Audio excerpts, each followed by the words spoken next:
கேரளா மாநிலத்தில் பிறந்தவர் திரிஷா. இளம் வயதிலேயே மாடலிங் துறையில் ஆர்வம் கொண்டவர்.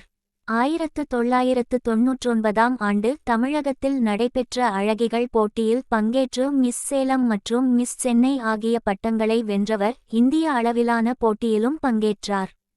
திரைப்படத் துறையில் சாதிக்க வேண்டும் என்ற எண்ணத்துடன் ஜோடி என்ற படத்தில் துணை நடிகையாக அறிமுகமானார். பின்னர் லேசா லேசா என்ற படத்தில் மூலம் தமிழ் திரையுலகில் கதாநாயகியாக அறிமுகமானார்.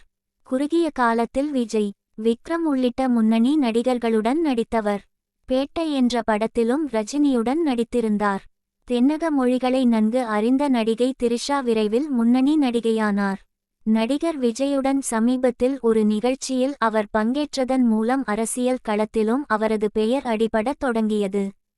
தமிழ் தெலுங்கு திரைகளில் முன்னணி நடிகையாக வலம் வரும் திரிஷாவிற்கு மே 4ஆம் தேதி பிறந்த நாள்.